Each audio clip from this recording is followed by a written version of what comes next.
At 3:12 a.m. I was still on my knees in the basement, tearing up the soggy and moldy carpet. My knees were scraped to a pulp. I hadn't eaten in almost 24 hours. My wife came in, looked around the room and coldly said, as usual, underdone in some places. Her brother, standing behind her with a beer, chuckled, "He's not a man, just a two-legged tool with debts." I looked up. My wife grinned, come on, we still need a second floor." I remained silent, clenching my fists. 3 days later, they started calling desperately. Sometimes, even now, I can smell the damp basement air if I wake up at 3:12 a.m. It's funny how memories hang around in your senses long after you think you've moved on. That Tuesday, I was down on my knees, back aching from hours of hauling out ruined carpet, when Samantha and her brother Trevor showed up at the top of the basement stairs. What happened next changed everything. Maybe I should back up a bit. I'm Evan, 36, and Samantha, 34, was my wife. We'd been married for 7 years. The first 4 were good enough, not fairy tale perfect, but solid. Then the last 3, that's what this story is really about. When we first got together, Samantha was this bright, ambitious person. She used to say she liked that I wasn't a smooth-talking charmer, but a guy who simply showed up, got things done, and kept his promises. That's who I've always been, the fixer, the one you could rely on when things fell apart. Fast forward to about 2 years ago. Samantha's older brother, Trevor, 40 now, went through an ugly divorce. Samantha insisted he stay with us for a few weeks until he got back on his feet. Those few weeks turned into 8 months. 8 months that wrecked everything.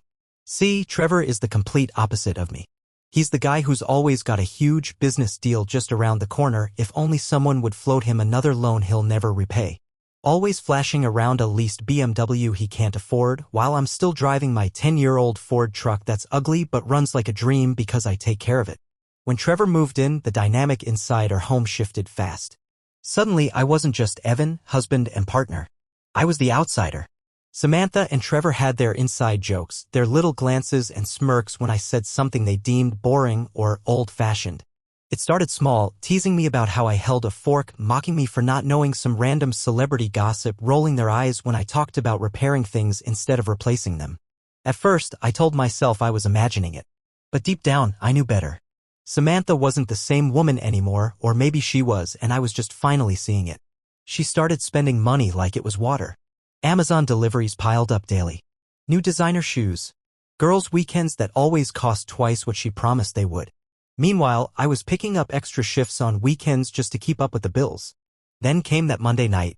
After a brutal 12-hour shift, I came home to find water pouring down into the basement ceiling.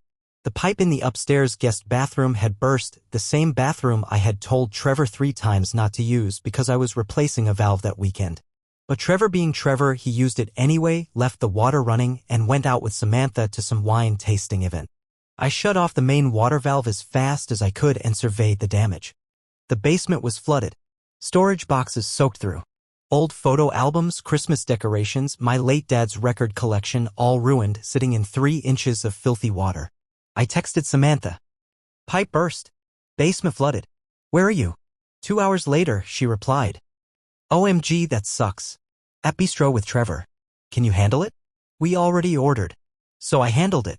I called every emergency plumber I could find. No one could come before Thursday. I ran to the hardware store, bought supplies, and started cleaning it up myself. No sleep. No dinner. Just hour after hour of shop vacuuming water, cutting out soaked drywall, ripping up the cheap carpet we'd installed when we first moved in. By 3 a.m., I was still at it, raw knees from kneeling on concrete, blisters on my hands from wringing out soaked insulation, stomach growling because I hadn't eaten since noon the previous day. Every muscle in my body screamed. My eyes burned from exhaustion. That's when I heard them come home, laughing. The front door slammed. Footsteps above. Then the basement door opened. Samantha teetered down the stairs, still holding a martini glass. She wrinkled her nose dramatically and said, "Ugh, it smells awful down here." I just stared at her. 7 years married, and that's all she had to say. Trevor sauntered down behind her, beer bottle in hand, surveying the wreckage like he was an inspector on a bad reality show. He took a long drink and chuckled. "Damn, man. Doesn't your back hurt? Should have waited for a pro." I explained in as few words as possible that the earliest a plumber could come was Thursday. Trevor scoffed and said, "That's why you need connections." Like any of his so-called connections had ever helped anyone but himself. Samantha tiptoed carefully further into the basement, making sure not to wet her fancy shoes, and pointed at a corner I hadn't gotten to yet. "You missed a spot. Like always." Those 4 words hit harder than anything before. Like always. As if my efforts, all the overtime, all the fixing, all the holding us together, had been nothing but failure to her. Trevor laughed. It wasn't a funny laugh, it was a cruel, mocking one. They weren't laughing with me. They were laughing at me. I didn't say a word. Just turned back to work. Samantha yawned dramatically. "Don't stop now. We still need the upstairs fixed." Then they disappeared upstairs, talking about some new restaurant they wanted to try that weekend. I stayed. I stayed down there until 6 a.m., cleaning up as best as I could. Then I showered, changed into work clothes, and went straight to my job without a second of sleep. The whole day was a fog. I kept replaying those moments in my mind. 7 years of marriage. 7 years of busting my ass so she could have weekend trips and overpriced shoes. 7 years of being the guy who showed up, got it done, and got laughed at for it.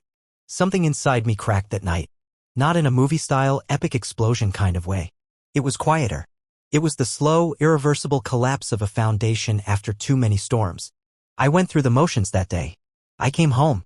I nodded politely when Samantha talked about dinner plans.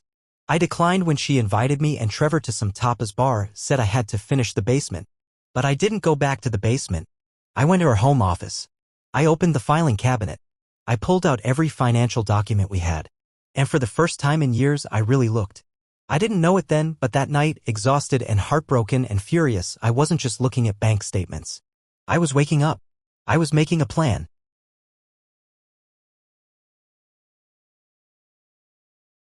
That night after work, while Samantha and Trevor laughed upstairs about something meaningless, I sat alone in our small home office, under the dim light of a dusty desk lamp, sifting through the mess that used to be our finances. It was worse than I ever could have imagined. Credit card bills, stacked one after another, some with balances that made my stomach turn. Charges from places I had never even heard of. Upscale boutiques, luxury spas, 5-star restaurants. Venmo transfers from our joint account to Trevor's, casually labeled things like loan or help with rent. Our savings account, less than $1,000 remained. I sat there in silence. No anger. No shock anymore, just a heavy, bone-deep exhaustion, like I'd been walking blindfolded through my own life for years. For the next few hours, I went through everything: bank statements, tax forms, insurance papers. I photographed everything, took notes, made a spreadsheet and categorized each expense. Trevor's loans, Samantha's shopping sprees, our mounting debts. By midnight, I had the skeleton of a plan. No drama, no violence. Just a way to quietly reclaim my life. The next morning, still running on fumes, I made a phone call on my lunch break to Derek, an old high school friend who now worked as an independent financial advisor. We hadn't been close for years, but I remembered he always played it straight. No nonsense, no drama. When we met that afternoon at a coffee shop, I laid it all out for him. Just the numbers, cold, simple, brutal. Our mortgage, the endless credit card debt. The loans to Trevor that were never repaid. The practically non-existent savings. Derek listened, his expression darkening with each new detail. When I finished, he leaned back in his chair and said, "Evan, you're getting drained dry. If you don't separate yourself financially, now you're going down with them." He gave me straightforward advice. Open a separate account. Redirect my income. Document everything carefully. Don't confront them yet. Stay quiet, stay smart. Prepare my exit while they were still oblivious. It was like being handed a flashlight in the middle of a blackout. For the first time in a long time, I could see a path forward. That night at home, Samantha barely looked up from her phone when I walked in. Trevor was out somewhere networking, which was his code for drinking with anyone who'd listened to his latest business scam. I casually mentioned that my work had offered overtime for the next few weeks. Samantha's eyes lit up. Overtime? More money? That's great. She immediately started talking about a spa weekend she wanted to book. I smiled and nodded. Sounds perfect. You should definitely treat yourself. She seemed surprised at how agreeable I was. Normally, I would have at least asked how much it would cost. But not this time. This time, I wanted her to spend. I needed her to dig the hole deeper, without suspecting anything. The next morning, on my way to work, I opened a new personal bank account at a different bank. I adjusted my direct deposit settings so that 80% of my next paycheck would go into that new account. The remaining 20% would still hit our joint account, just enough to avoid raising immediate suspicion. Over the next 2 weeks, I operated like a ghost inside my own life. Whenever Samantha and Trevor were out, I quietly photographed documents. I uploaded everything into a private cloud folder called New Project that I knew they'd never look for. I found things that shocked even me. Trevor had borrowed over $15,000 from us in the last 8 months alone. Samantha had secretly opened a new credit card in her name, already maxed out at $8,000. Hundreds of dollars spent on weekday dinners, Uber rides, impulsive shopping trips. Meanwhile, I had been packing cold sandwiches for lunch and working Saturdays to save for home renovations. The hardest part was pretending everything was normal. I've never been a great liar, but anger, I've learned, can be a hell of a motivator. Every time I felt myself wanting to snap, I just replayed her voice in my head. You missed a spot. Like always. I forced myself to smile when Samantha bragged about her new shoes. I nodded along when Trevor pitched another dumb startup idea involving organic dog food delivery. I kept playing the role they expected me to play, the quiet fixer. Meanwhile, little things around the house started to slip. The kitchen faucet developed a slow leak. Instead of fixing it immediately, I said I'd get to it later. The Wi-Fi kept cutting out. I shrugged and blamed the provider. The heating system made a weird rattling noise. I told them I was too swamped to look at it right now. Each small problem, left alone, was a quiet reminder. They couldn't rely on me anymore. Not really. And they didn't even realize it yet. About 10 days into my quiet war, I found a small, clean one-bedroom apartment across town. Nothing fancy, just basic, safe, affordable. A month-to-month lease. I paid the security deposit from my new account without hesitation. I didn't move anything big yet, just secured the option. Knowing I had a place waiting for me felt like breathing fresh air for the first time in years. 2 weeks into my plan, the cracks started to show. It began with a simple text from Samantha while I was at work. Why is my card declining at checkout? I waited a full 30 minutes before replying. Not sure. I'll check when I get home. Then I muted my phone. When I walked through the door that night, Samantha was fuming, waving her phone in my face, furious that she had to leave a cart of clothes at Nordstrom because both her personal card and our joint card were declined. I furrowed my brow and played dumb. Ha, that's weird. I'll check the accounts now. I opened the laptop and pulled up the joint account, almost empty. I made a show of looking confused and concerned. Looks like the mortgage payment cleared. Maybe I miscalculated our buffer? Samantha's anger morphed into something new. Fear. She immediately started blaming Trevor, mentioning he needed help with rent again, promising he would pay us back soon. Sure, I said flatly. Until Friday, we're just eating at home.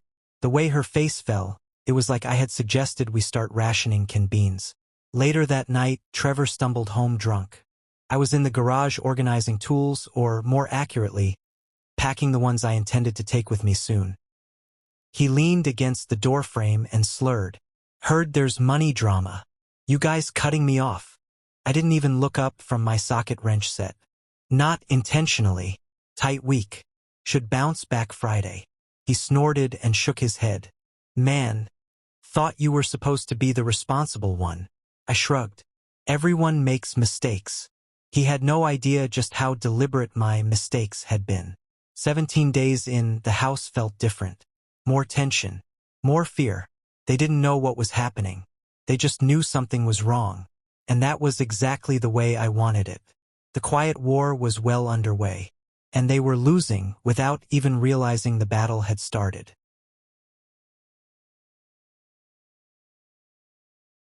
Day 17 felt different.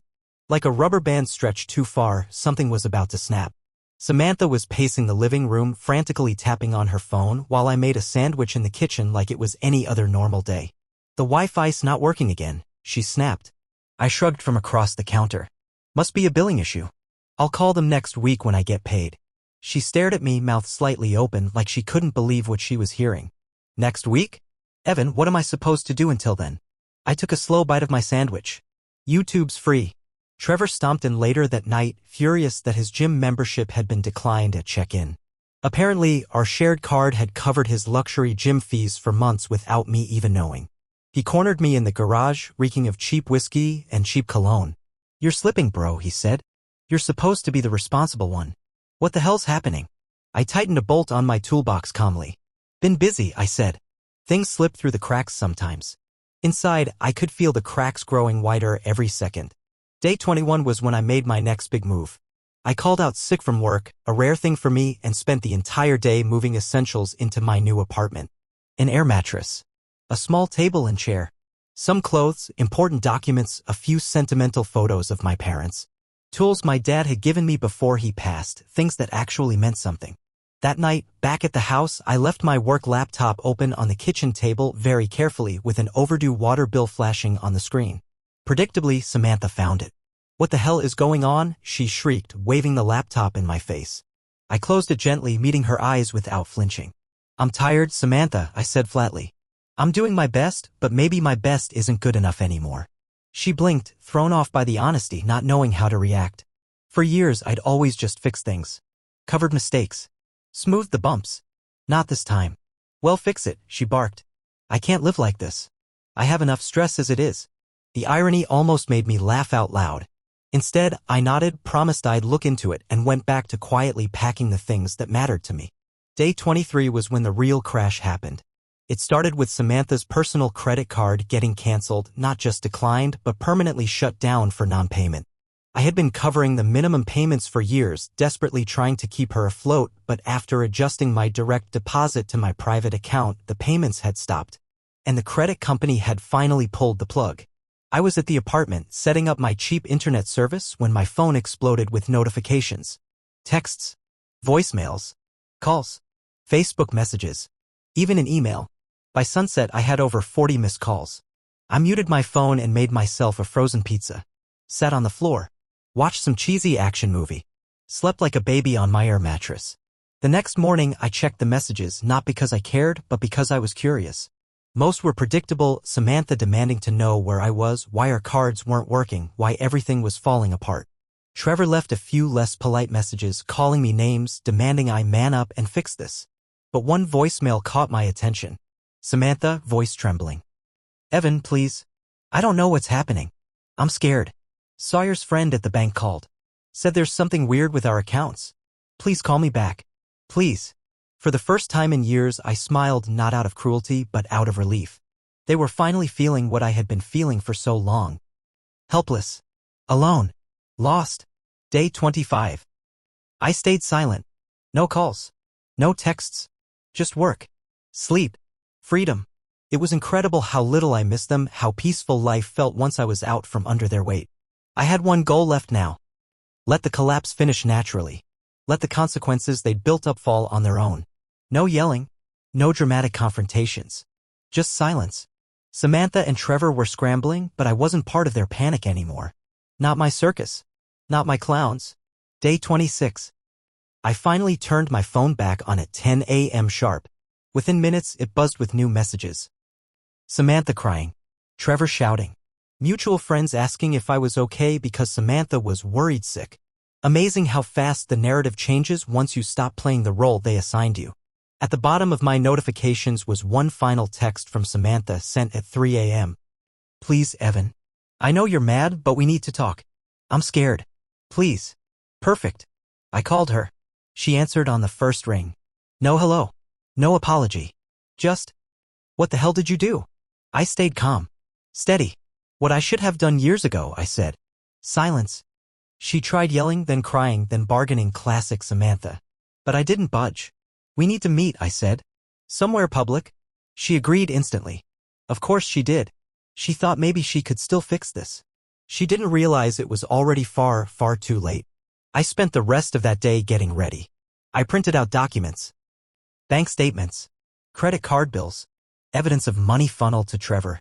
Screenshots of texts between Samantha and Trevor mocking me, plotting purchases, laughing at my expense. I packed it all neatly into a folder. And at exactly 2 p.m. the next day, I sat at a corner table in a coffee shop near Samantha's favorite mall, sipping a black coffee, waiting. Waiting to finally close the book on 7 years of being used, mocked, and discarded. Waiting to end it on my terms quietly, firmly, without a single raised voice. Because real power isn't in the yelling. It's in the silence afterward. And mine was coming.